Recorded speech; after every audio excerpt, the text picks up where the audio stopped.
안녕하세요. 엔타임 강사 강현입니다. 오늘 엔드타임 197강 마지막 때 타임라인 오류는 14강입니다. 그러니까 지난번에 이제 적그리스도의 인식 오류에 이어서 이제 계속 살펴보도록 하겠습니다. 이제 오늘은 적그리스도가 이제 유대인이라는 그런 오류에 대한 이야기입니다.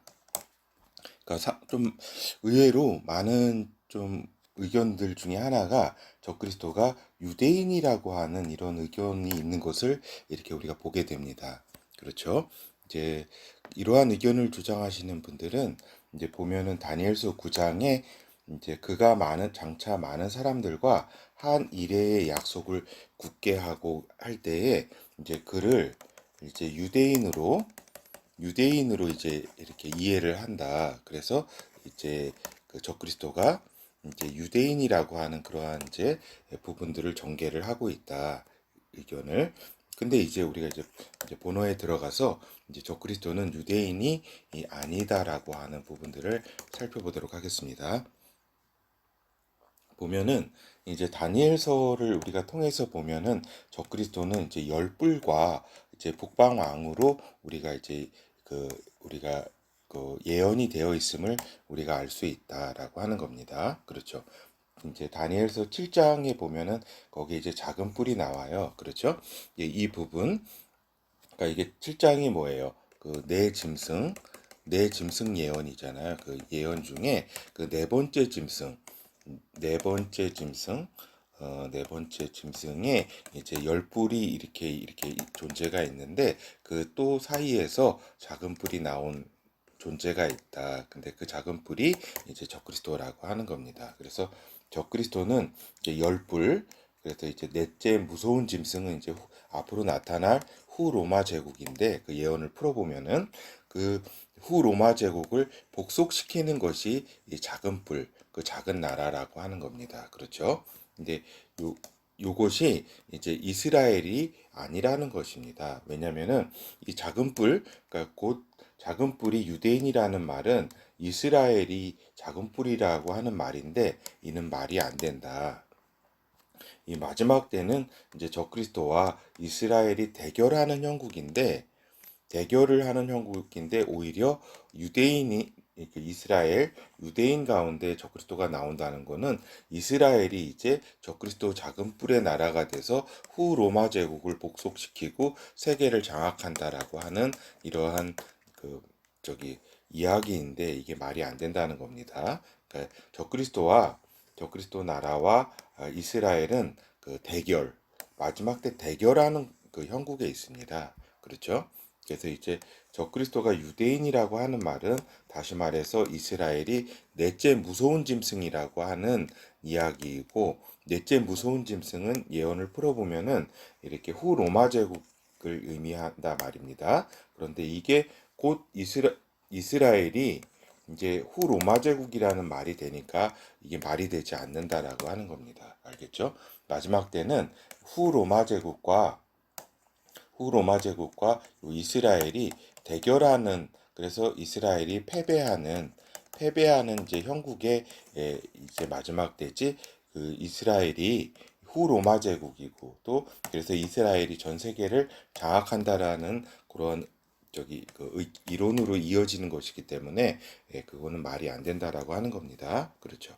그리고 이제 그 다니엘서 8장에 이제 작은 뿔이 이제 나옵니다. 근데 이 작은 뿔은 그 셀루쿠스 왕조의 여덟 번째 왕으로 예언이 실현되었습니다. 벌써 그러니까 기원전 2세기에 이렇게 BC 2세기에 이렇게 실현이 됐죠. 그때 유대인이 아니었습니다. 그래서 그는 어떤 존재냐면은 안티오코스 에피파네스였습니다. 안티오코스 4세죠. 4세 에피파네스였는데 그가 그때 이제 죽어서 무적행에 들어가 이제 마지막 때에 몸은 인간이고 영의 실체는 짐승인 이제 적그리스도로 나올 것인데 유대인으로 태어나는 것이 아닌 이제 북방 왕의 이제 마지막 때의 북방 왕, 마지막 때에 이제 북방 왕으로 이제 그러한 인물로 이제 다시 나오게 되는 것이죠. 그렇죠? 그래서 유대인으로 태어나는 것이 아니다라고 하는 겁니다. 적그리스도가. 그래서 이제 보면은 다니엘서 11장, 12장의 전개를 보게 되면은 이제 북방왕, 적그리스도는 북방왕입니다. 북방왕. 그래서 과거 셀루쿠스 왕조, 이제 북방왕과 프톨레미 왕조 남방왕의 대결이 마지막 때 이제 다시 작동하게 된다라고 우리가 기본 시리즈에서 쭉 이렇게 우리가 살펴보았잖아요. 그렇죠? 그래서 이제 그 부분이 다니엘서 11장 45절부터 그 예언 이 부분부터 다시 이제 마지막 때 이제 전개가 된다라고 하는 겁니다. 그렇죠. 그래서 이제 이 엔타임 센터에서는 이 시리아 이라크 지역이 이제 북방왕 지역이고 이제 그 이집트 여기 리비아 여기 수단 이쪽 지역이 남방왕 지역이다라고 하는 이러한 이야기들은 우리가 기본 시리즈에서 쭉 말씀드린 바 있습니다. 결국 말씀드리고자 하는 것은 이 적그리스도는 이스라엘에서 나올 수가 없다라고 하는 겁니다. 알겠죠? 또한 유대인도 아니라고 하는 겁니다. 적그리스도는 알겠죠? 왜냐면은 그러니까 적그리스도가 유대인이면은 이스라엘에서 나오게 되는데 이스라엘이 이렇게 북방왕이라는 얘기가 되잖아요. 그게 아니잖아요. 그러면 이스라엘이 이집트를 쳐들어가고 한다는 얘기인데 이게 예언하고 맞지가 않다. 다니엘서 11장 12장은 역사에서 그 있었던 것처럼 다시 마지막 때 그 말씀이 작동할 때는 이제 마지막 때 시리아 이라크 지역과 북방왕 지역과 이집트 지역이 이렇게 싸우는 그러한 이렇게 양태로 된다라고 하는 것을 우리가 여러 번 살펴보았습니다. 그렇죠.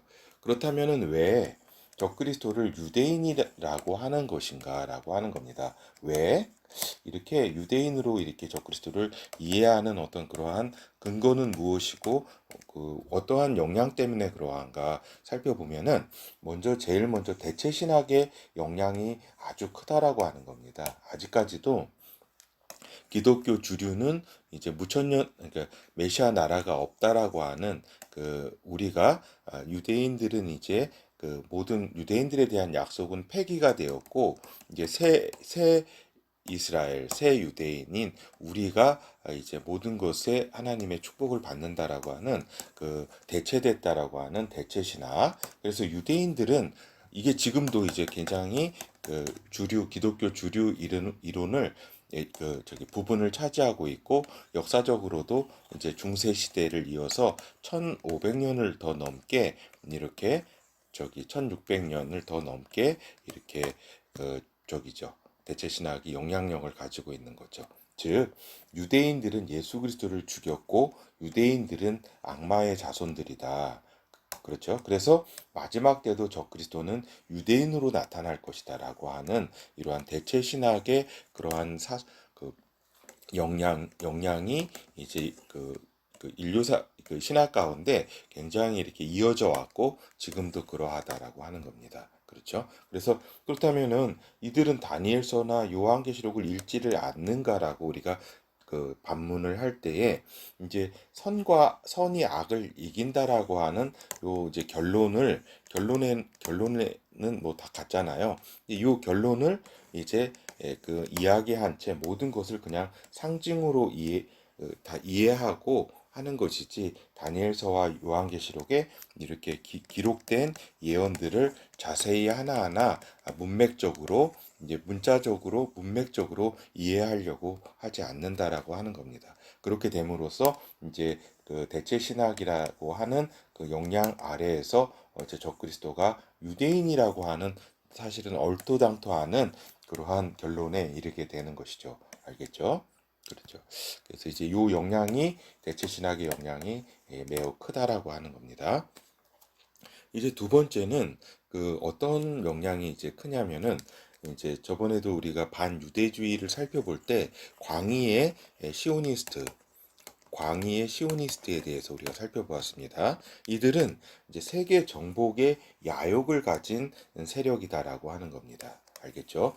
이 광의의 시오니스트 이들은 어떤 세력이냐면 이스라엘이라고 하는 나라에도 애착이 없고 그 이 유대인들이 결국은 세계를 지배해야 한다라고 하는 유대인이 이제 어떻게 보면은 저기죠.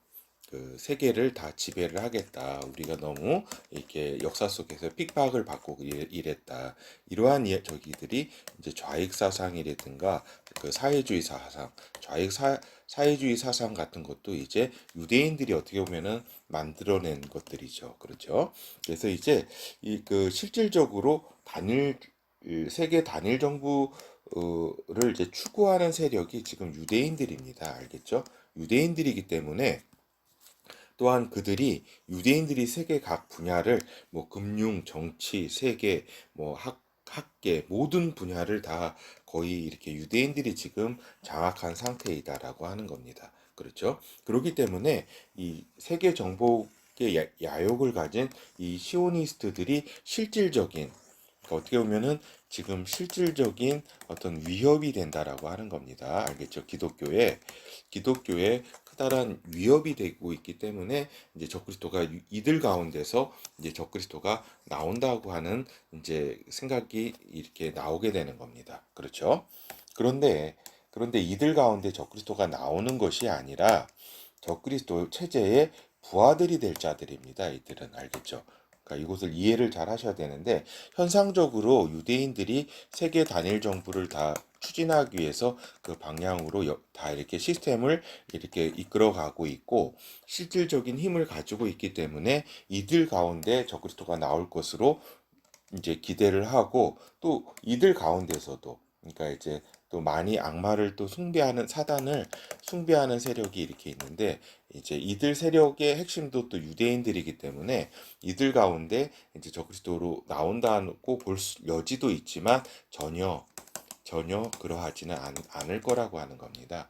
예, 체제의 부하들이 되는 거죠. 그 시스템을 만들고 행동하게 되는 그렇죠. 그래서 세계 단일 정부를 추구하는 유대인 가운데 적그리스도가 나온다는 것은 이제 단순 논리로 이제 빠지게 되는 거죠. 현상학적인 이제 단순 논리에 빠지기 때문에 이러한 이제 적그리스도가 유대인이라고 하는 의견이 나오게 되는 겁니다.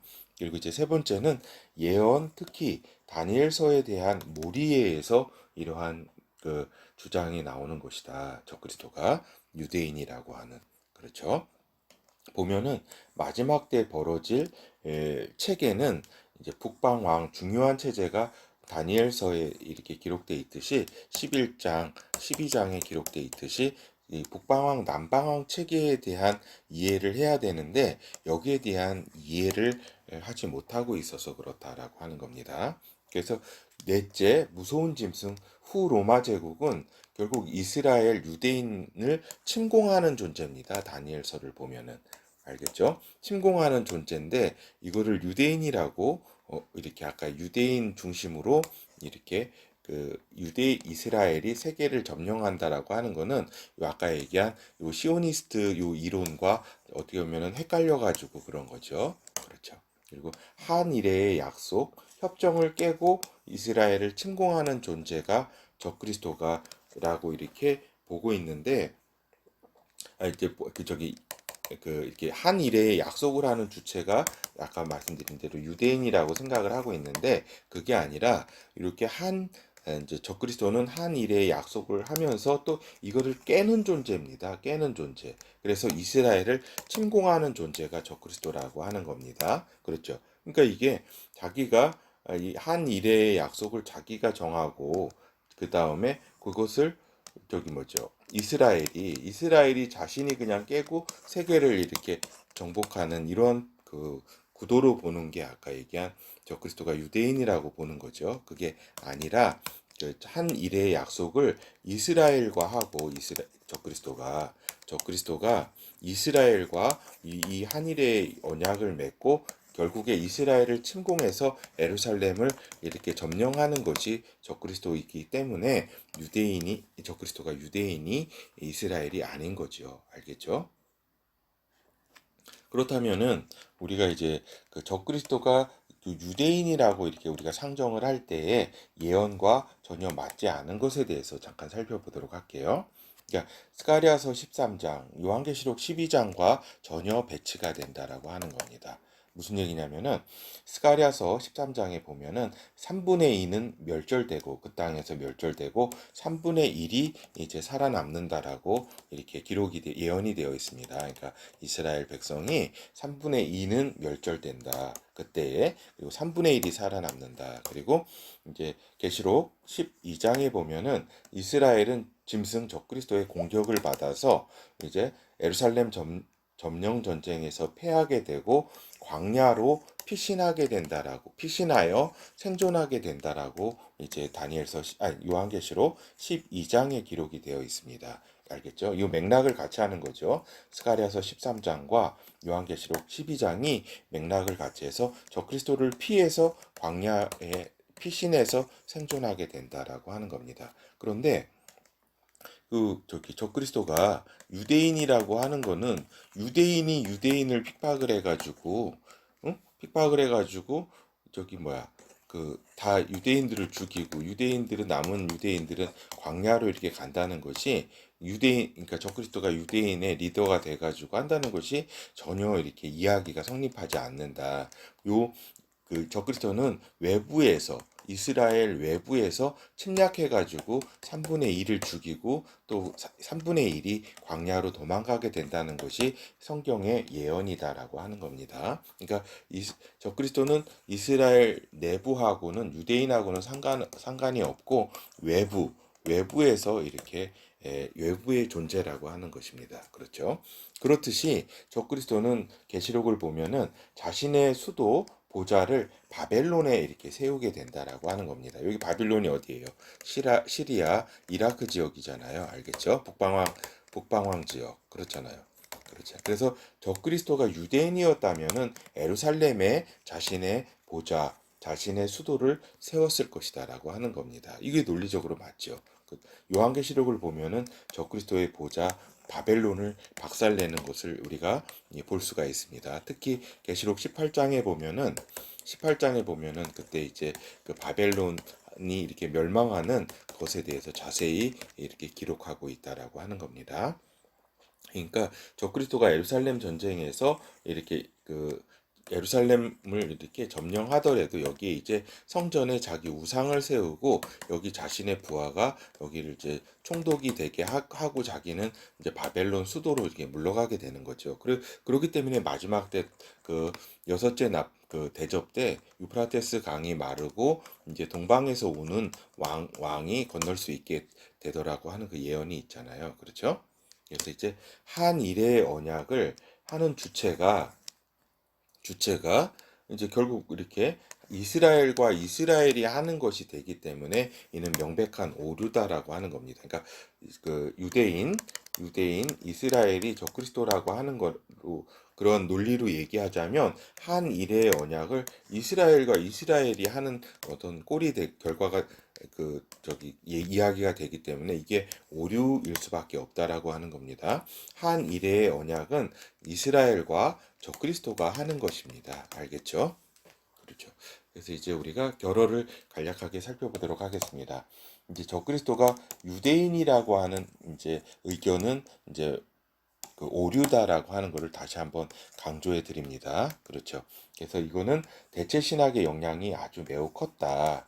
알겠죠? 유대인들이 사단의 어떤 자손들이라고 하는 그런 악마의 자손들이라고 하는 유대인들에 대한 적개심, 그렇죠? 적개심이라든가 이러한 부분들이 이런 적그리스도가 유대인이 일 것이다라고 하는 그러한 데까지 이렇게 이르렀다라고 하는 겁니다. 그리고 또 이것도 이제 굉장히 큰 이제 영향을 끼쳤는데 세계 정복 세력이 이제 실질적으로 지금 유대인들이기 때문에 지금 이제 적그리스도가 유대인이라고 하는 의견을 이렇게 보이고 있다라고 하는데 이제 실질적으로 세계 정복 세력이 또한 유대인인 것은 맞지만 그거는 이제 이 사람들은 이제 하나의 사상과 어떤 의도를 가지고 이렇게 세계의 어떤 단일 정부를 향해서 나아가고 있지만 그런 목표를 향해 가고 있지만 결국에는 적그리스도의 부하들이 부하들이 될 것이라고 하는 이야기입니다. 알겠죠? 그렇죠. 그리고 또한 방금 말씀드린 것처럼 다니엘서 등 성경을 이렇게 상징으로 그 예언을 상징으로만 이해하고 있기 때문에 전혀 이렇게 그 적그리스도가 작은 뿌리인지 그 다음에 그 북방왕이라고 하는 그러한 그 예언을 이렇게 이해하지 못하고 있다라고 하는 데서 이제 적그리스도가 유대인이라고 하는 오류가 나오고 있다라고 하는 이야기입니다. 예, 감사드립니다.